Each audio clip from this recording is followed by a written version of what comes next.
Hello friends, তোমরা সবাই কেমন আছো? আশা করি ভালো আছো। আমিও ভালো আছি। আজ শুভ রাখি পূর্ণিমা। সবাইকে জানাই রাখি পূর্ণিমার অনেক অনেক শুভেচ্ছা।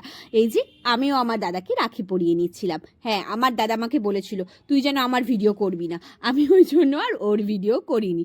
এই যে ওই দেখো না, ও ভিডিওতে আসবে না বলে শুধু হাতটা বাড়িয়ে দিয়েছে, বলছে শুধু এইটুকুনির ভিডিও কর।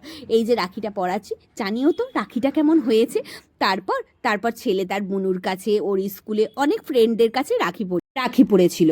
এইবার চলো বাড়ি ফেরার পালা। ভাবছো তো কোন বাড়ি? চলো দেখাচ্ছি।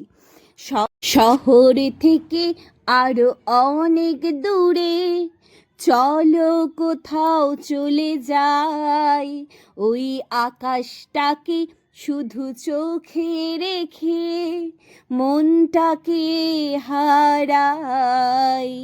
কি চাইনি, কি পাইনি, সবই ভুলে যেতে চাই, এই শহর থেকে আরো অনেক দূরে চলো কোথাও চলে যা।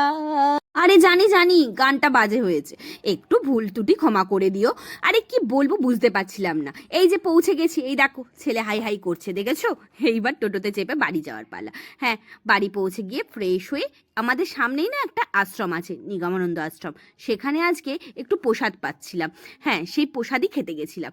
কি কপাল দেখো, বাড়িতে যেদিন এলাম সেদিন ঠাকুরের প্রসাদ পাচ্ছি। ঠাকুরের প্রসাদকে চট করে কপালে মেলে গো, কপালে থাকতে হয়। আমার কপালে আজকে ছিল, তাই পেয়ে গেছিলাম।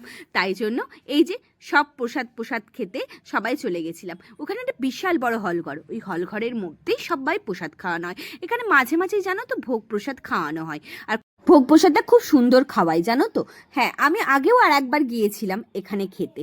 এই যে এখানে প্রসাদে খাইয়েছিল আজকে ভাত, ডাল, একটা পাঁচমিশালি তরকারি, পটলের তরকারি, চাটনি, পায়েস, ব্যাস।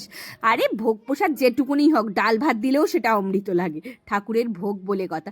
তোমাদের কার কার ভোগ প্রসাদ খেতে ভালো লাগে আমাকে কিন্তু জানাতে ভুলো না, ঠিক আছে? আজকের ভিডিওটা এইটুকুনি। কি আর করব, এইভাবেই আজকের দিনটা কাটলো। সকাল থেকে উঠেছি, আজকে অনেক জার্নি করে বাড়িতে এসেছি। ব্যাস, এবার গিয়ে রেস্ট নেওয়ার পালা। একটু রেস্ট না নিলে আর শরীর চলছে না। ব্যাস, আজকের ভিডিওটা এইটুকুই। যদি ভিডিওটা ভালো লাগে অবশ্যই কিন্তু একটা লাইক কমেন্ট করে দিও। ব্যাস, টাটা।